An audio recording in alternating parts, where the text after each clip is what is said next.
ক্রিয়ায় শক্তি, ক্রিয়ায় বল। মাদক ছেড়ে মাঠে চল। সরকারের কাছে বলতে আমাদের অদূত ভাইয়ের কাছে একটাই প্রত্যাশা, আমরা সবাই এখন ছাত্র, আমাদের কর্মস্থান নাই, আমাদের এখন বর্তমানে আমরা পড়ালেখার পাশাপাশি খেলাধুলা করি। তো ওনার কাছে আমাদের আবেদন থাকবে বিশেষ করে আমাদেরকে কিছু খেলার সরঞ্জাম দেওয়ার জন্য, কারণ এখন বর্তমানে আমাদের তো কোনো ইনকাম করার পজিশন নাই। সেই হিসাবে আমাদেরকে আমাদের দিকে ভালো করে দৃষ্টি আকর্ষণ করতে পারলে ভালো হইতো, যে আমাদেরকে কিছু খেলার সরঞ্জাম দেওয়া। বিসমিল্লাহির রহমানির রহিম।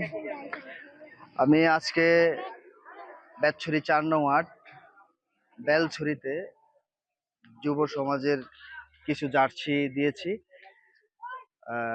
জার্সি আসলে খেলাধুলার যে সরঞ্জামগুলো প্রয়োজন, সেই সরঞ্জামগুলো সম্পূর্ণভাবে আসলে ছেলেদেরকে দেওয়া সম্ভব হয় না আর্থিক বিভিন্ন জটিলতার কারণে। তো আমার একটাই দাবি বা সকলের উদ্দেশ্যে, সেটা হচ্ছে উপজেলা প্রশাসন, ইউনিয়ন চেয়ারম্যান এবং খাগড়াছড়ির সংসদ সদস্য সহ খাগড়াছড়ি জেলা ক্রীড়া সংস্থা, দিঘিনালা উপজেলা ক্রীড়া সংস্থা সকলের দৃষ্টি আকর্ষণ করছি, প্রত্যেকটা সমাজে প্রত্যেকটা এলাকায় লেখাপড়ার পাশাপাশি যদি যুবকদের আমরা ক্রিয়ামুখী করতে পারি, বিভিন্ন খেলাধুলার সামগ্রীগুলো আমরা দিতে পারি, তাহলে তারা অনেকাংশেই মাদক নির্মূল হবে, মাদক মুক্ত সমাজ গড়ে উঠবে, ভবিষ্যৎ সমাজ সুন্দর, ব্যবস্থা সুন্দর হবে। আলহামদুলিল্লাহ, আমি প্রাথমিকভাবে শুরু করেছি। আমার প্রথম কাজ ছিল যে প্রত্যেকটা পাড়ায় একটি করে ফুটবল দেওয়া।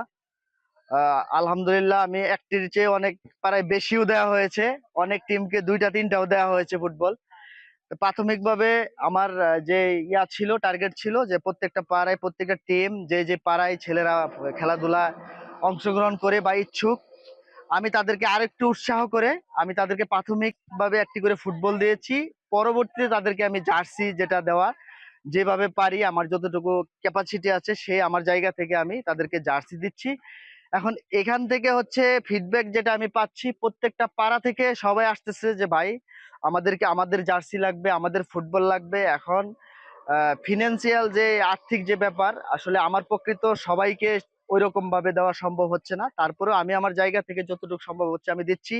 যথেষ্ট পরিমাণ আমি ফিডব্যাক পাচ্ছি, সাড়া পাচ্ছি, এবং তরুণরা চাচ্ছে যে খেলাধুলায় আগামীতে সকলেই অন্তত যে মাদকের যে ব্যাপারটা, এটাকে পিছনে ফেলে সামনে এগিয়ে আসতে, খেলাধুলার লেখাপড়ার পাশাপাশি যেন তারা খেলাধুলায় উদ্বুদ্ধ হতে পারে, আমি সেটাই চেষ্টা করছি। যথেষ্ট পরিমাণে সাড়া পাচ্ছি আলহামদুলিল্লাহ।